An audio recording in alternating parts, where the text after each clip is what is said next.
Good evening and welcome to CV Weatherfront. This is Season 2, Episode 2 that we've been doing this. This is our second weekly live stream for the new year of 2020, but we were dealing with some rain outside here in the Concho Valley, still dealing with somewhat of cooler temperatures and chilly temperatures for us here all across the area. But looking at that almanac as we currently proceed with our weather briefing, we can expect our highs today only got up to 59 degrees, somewhat very chilly. Right now, average highs around 60 degrees. That record was set in 1974 when we got up to 86 degrees. That low last night was 42 degrees.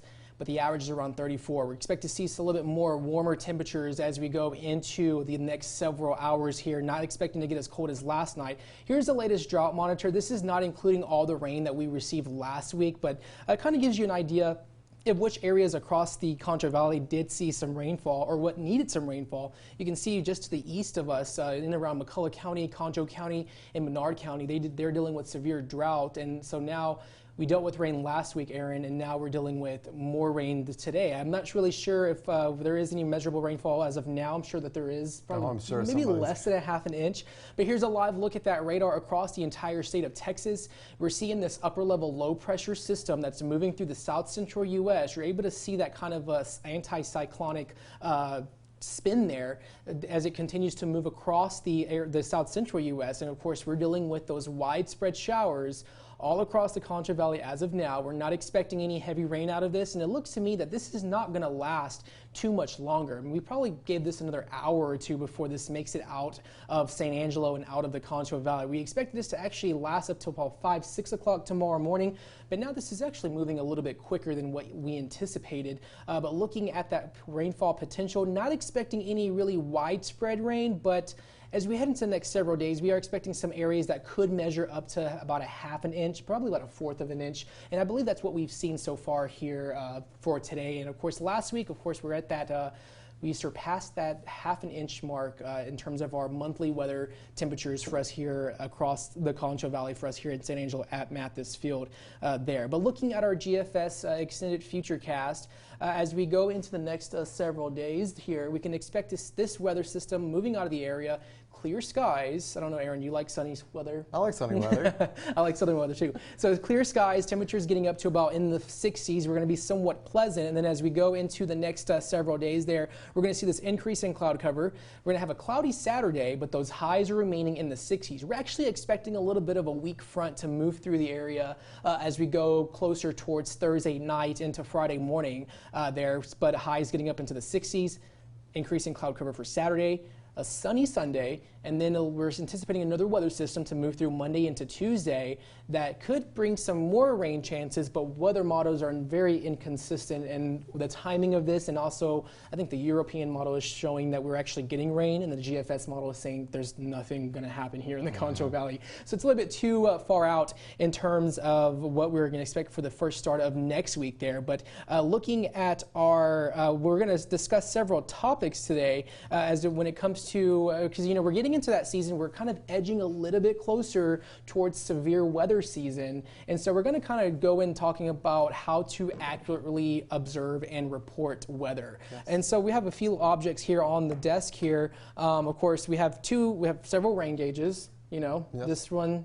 And then there's several types of rain gauges that you can buy or get, or sometimes there's a lot of companies that give them away for free. And here in West Texas, we usually like dealing with rain because we much need rain. And when it comes to that, it's almost one of those things is like when it comes to those rain gauges, I don't know if people realize this, it's called a meniscus, yes. Right? So if you could tell us like what's the... So the meniscus is just the little bottom part of the water there, where the water line, when you measure with the rain gauge, there's a little dip in it. Right. And the bottom of that is where you're supposed to take your measurement from. The scientific term is meniscus. Meniscus, yeah. So if you have, I mean, this is a little bit of a tube, like a fatter one, but you have those rain gauges that are very thin, and when you look at the water levels, you do have that little bit of a dip. And so when you want to report rainfall, it's usually the lowest point of that dip, which Aaron just mentioned, which is called a meniscus there. And so, of course, a lot of us here have personal weather stations that we kind of are interested in trying to do, and we're going to go ahead and talk about that. And a lot of times too, when it comes to rain gauges, like what are some of the best places to put them? So if you want to talk about that? Yeah, sure. Okay.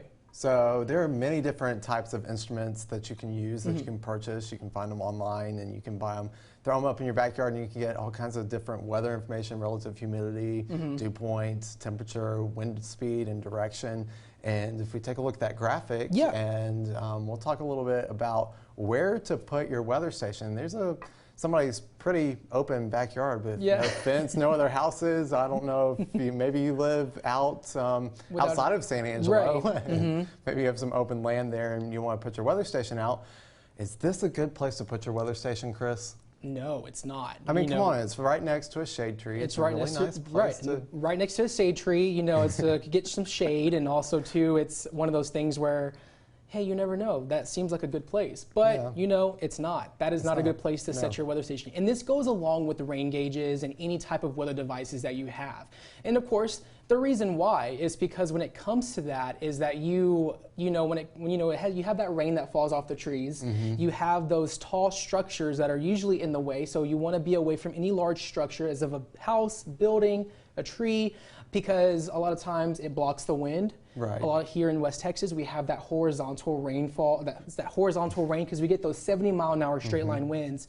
And a lot of times when you have those obstructing objects there, it usually prevents it from falling into the rain gauge. Right. So you don't really get an accurate measurement of water rainfall. There you go. Yep. So a lot of times when it comes to rain gauges, usually you have a lot of rain gauges that are very thin, but there's also some of them that are very big at the top. So as much area that you have at the very top is the better, because as much surface area that you can capture that water and it falling through, that's the sort of rain gauges that you want to kind of stick with in terms of that. So like Aaron said, stay away from trees, stay away from big structures. And so you want to put your weather station, whether it's you're measuring wind, whether if you're measuring rain, humidity levels, away from large objects, away from trees, away from kids or any type of animals or something that could get it and disturb that there. So with that in mind, is this a good place for your weather station, Chris? I think, yes, it is. It is a good place for our weather station. Yeah, like Aaron said, I don't know if you want to go through those points. Yes, if you find an open space, you don't want the less obstructions that you have, the better it is here when placing your weather station. So you want open areas, nothing above it to keep that heat in, or to even shade it from some of the heat there. But you'll want to find an open space to put it. Avoid tall objects such as our tree there, and overhangs. You don't want things dripping off your roof or anything like that into your rain gauge. And also avoid paved surfaces. What's the reason for that? That's a good question. What's the reason to avoid paved surfaces?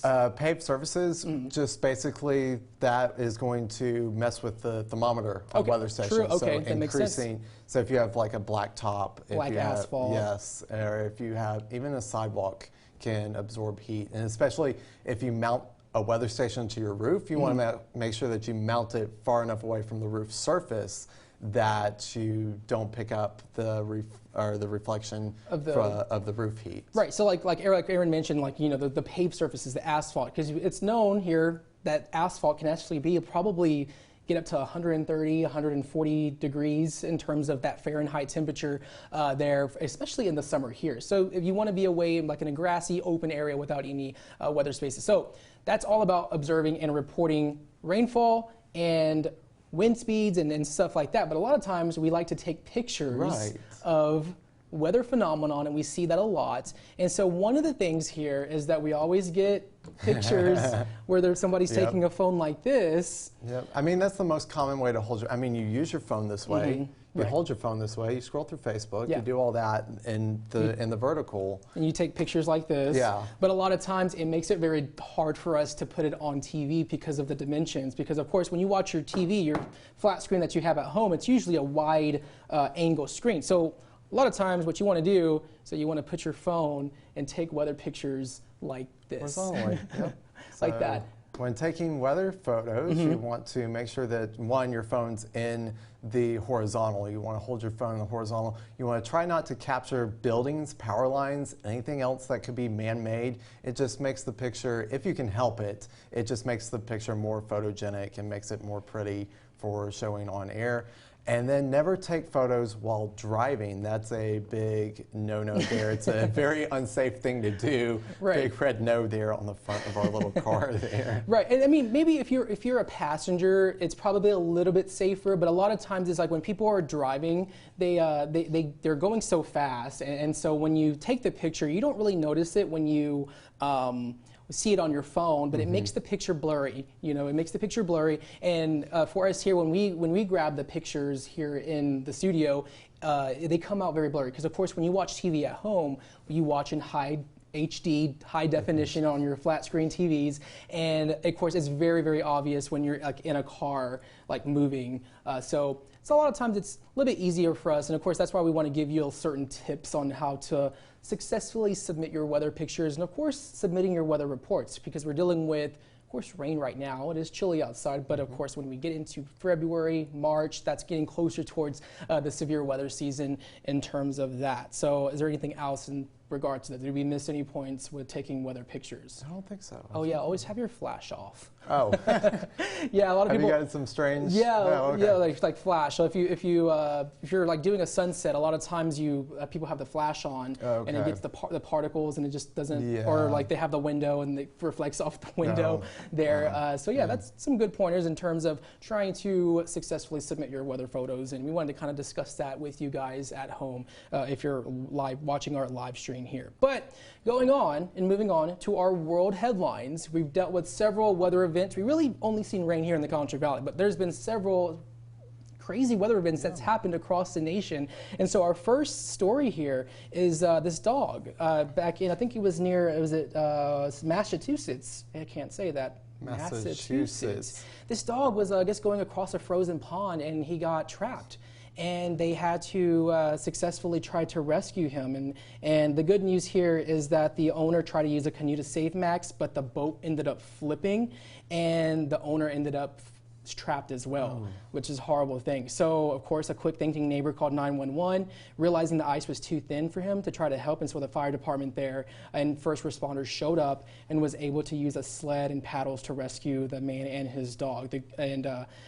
Of course, they had to wear these special suits. It's very cold over there in the Northeast there, and one of the fire department chiefs said it was unsettling to hear that the dog has been out in the water. The dog was out there for, I guess, half an hour. That's a long time, and the dog started struggling. But the good news here is that people think that this ice is very thick over there up north, but we haven't been quite in the full winter yet.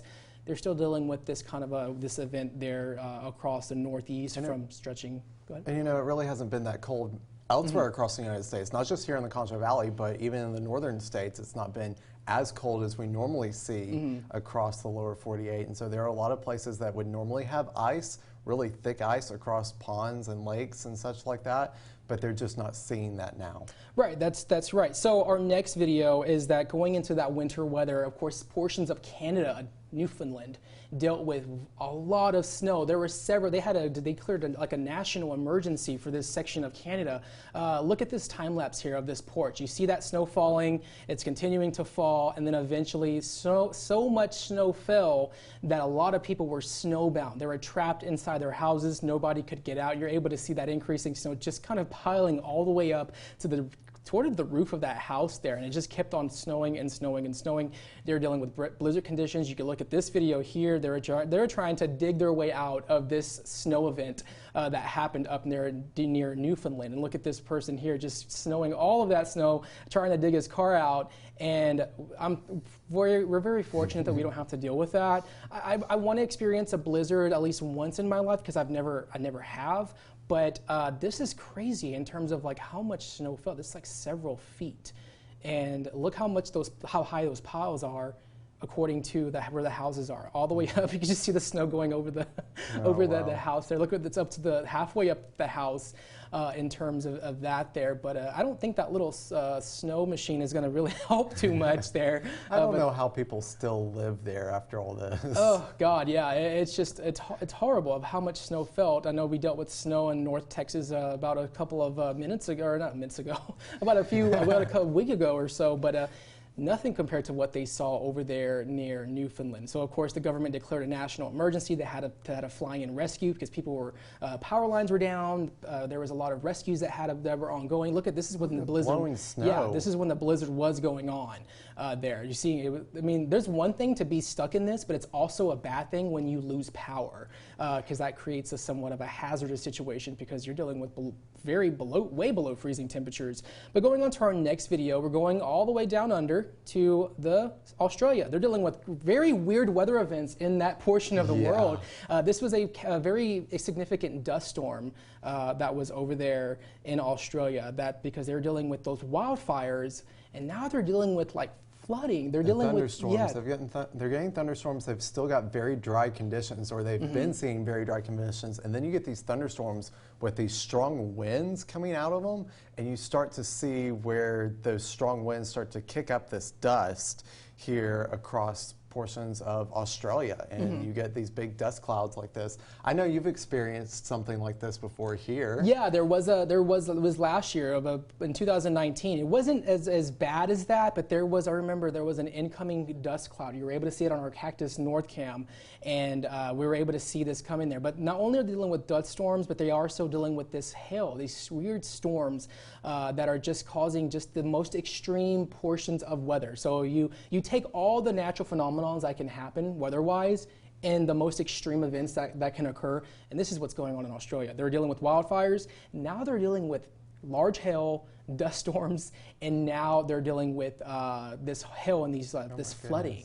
So it looks like it snowed, but that's just a lot of hail that fell all across Australia there. Look how large those hails. The golf ball sized hail, probably up to softball sized hail for that. Of course, they're trying to make a snowman out of hell or something. Something going on there. Why not? Yeah, but hopefully they seem to be having fun, but it's a very dangerous situation when it comes to that hail when it falls. And of course, we get that here in West Texas.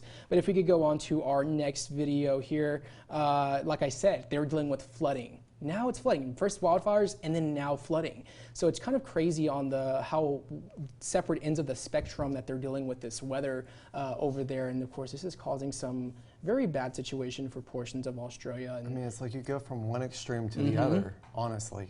Yeah, so it's just now they're dealing with a lot of rain, but of course there is a lot of areas in that country and on the continent that is still dealing with wildfires. And of course, all those animals are suffering with that as we currently go into the next several weeks. So hopefully they can get somewhat of a break and somewhat calm conditions in Australia, but they're still dealing with some very bad stuff. And it's probably evident a road was washed out there in terms of that there. But just continuing to see that very bad weather. And of course, we actually talked about, like, there was some organizations that you can donate to help the wildlife in Australia. I did want to mention that because they've reached what they've needed for their quota to in the actual physical needs that they're needing for the animals, the actual crocheted stuff.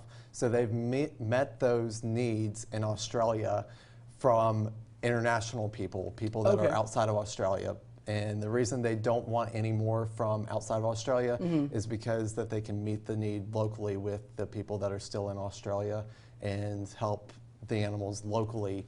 But they are grateful. They are very overwhelmed with the support that they receive from outside of Australia.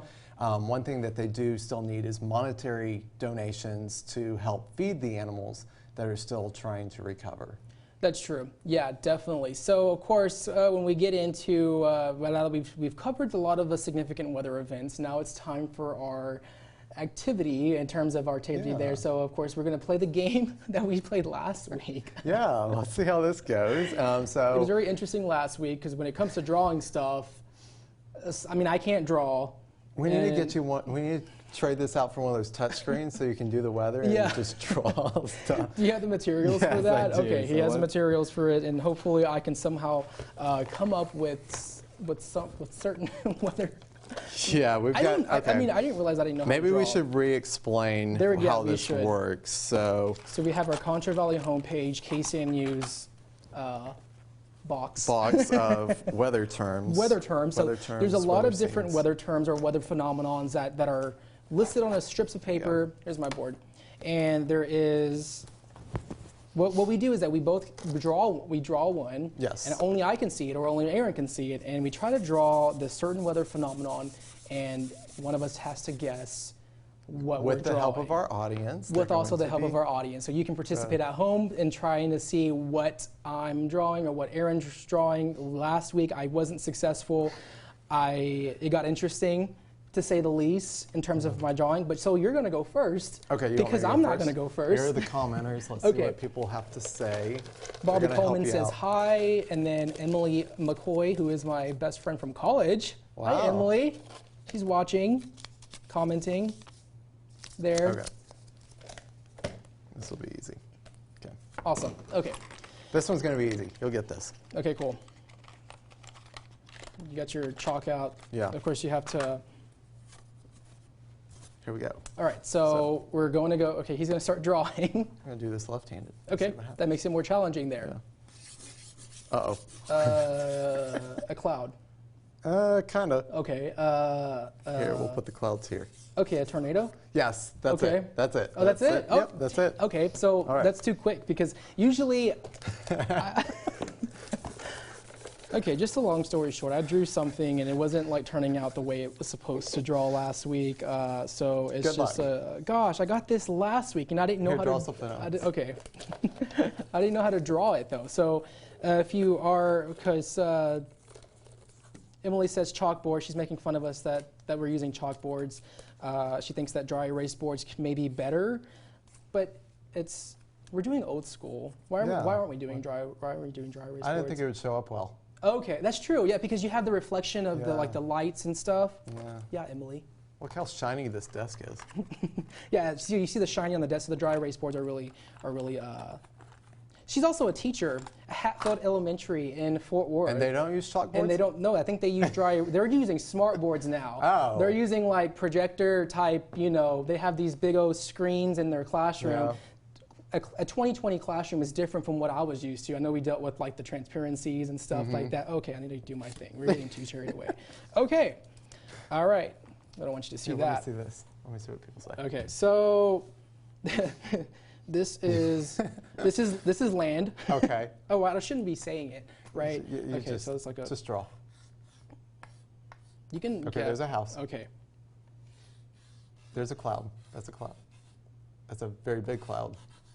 And it's moving in that direction. You have to get this. It's a dust storm. There you go. A dust storm. Got it. Okay, let's see. Let's see what I get. And then Okay. I will let you see. You have an eraser? Comments. Cool. All right, so Gladys Ayer says hi. Hi, Grandma. My mom guessed it right. She said tornado. She's joined. Okay, let's see. There. Let's see. Emily's like, oh, good point. Yes. Yes, Okay. Emily. So I'm going to try to do this better. Okay. So I attempt to draw states. A state? Okay. Okay, go ahead. So this is a state. Okay. Okay. Is that Texas? No, it doesn't. Oh. Texas over here. We're here. Okay. Florida. And then yes. Okay. Okay. And then there's A hurricane. Yes, that's Okay, it. awesome. Okay, I'm glad that turned out well. Yes. Because, I mean, it did look like Texas for a second. Okay, I gotta draw. I can't draw states. I draw again. Emily got it dust storm. Gladys, did she say? No, Emily guessed it right. She was Nice. able to. Good job, Emily. Emily's a teacher. If she can give us tips on Games, activities. games that children likes, that Yeah. would be really awesome. Because we want to appeal to the kids and do. I'm glad she knew that was Florida. I was. Oh, she knew it was Florida? Yes, I was highly. Okay, I said was starting Texas. to guess myself like halfway through. Okay, all right. So I forgot. I picked it and I read it and I forgot. Okay, now I know what it is. So I always start with the house. Okay. Brick house. Oh, sorry. It's okay, so you have Clouds. There's a lightning. There's some rain.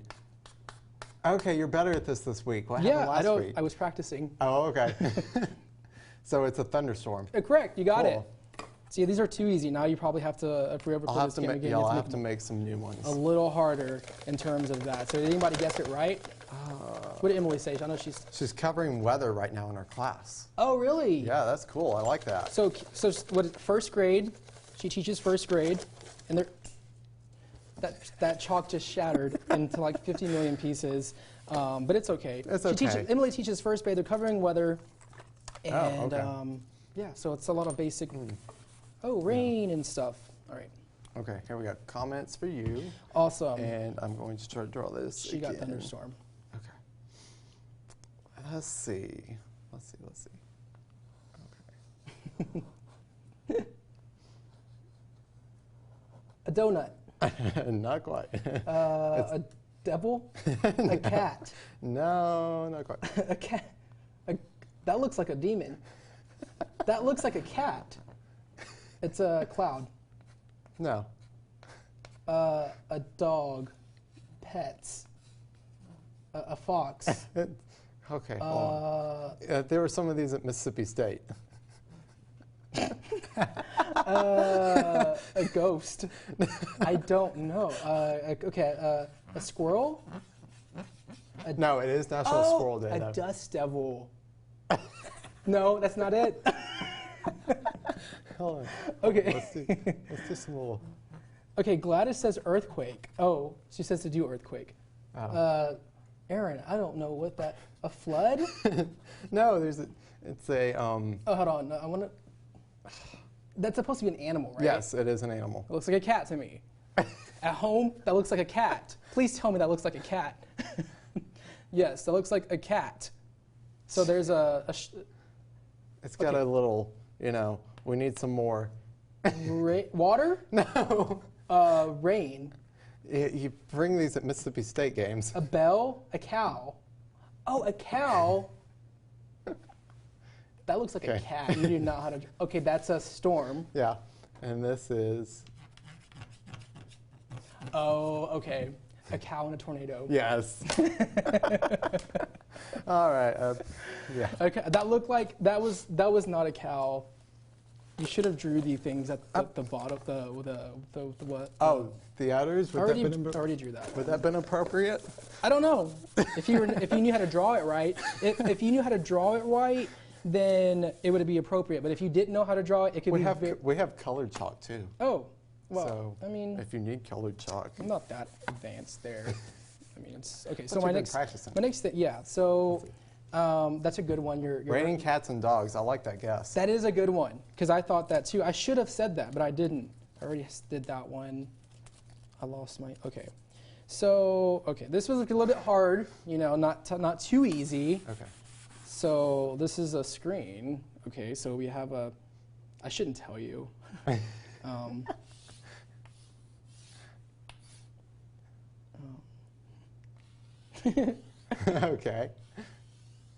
Oh, we're getting complex here. Okay, I don't... Oh, now we're getting branded. Brought to you by... No, I'm just kidding. This is sponsored. No. Okay, so do you get this? Do you get this? Yes, I got this. So okay, far. So we have... Let's just say that... I feel like there's more to this. How do you draw Tom Green County? I thought that was Oklahoma. Okay, it could be. Okay. Okay, Texas. Okay, so Texas. We're drawing states. It just turned into that. Okay, which one's Arkansas, I guess? Somewhere. Okay, so.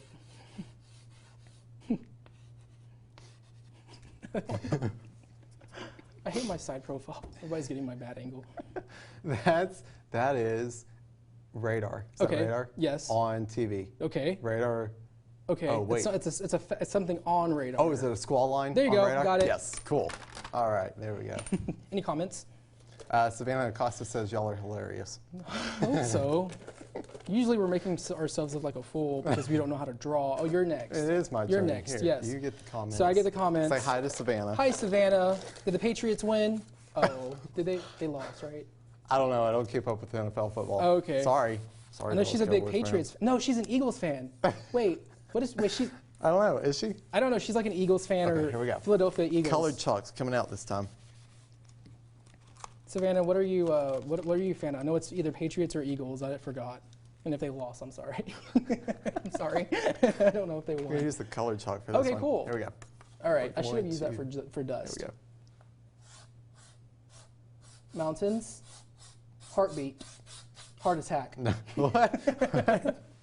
It's a little bit smaller scale than that. We have a minute. Okay, one more minute. Here we go. Guesses. Anybody have guesses? Lightning. Lightning. Emily says they lost. Oh. Bushes.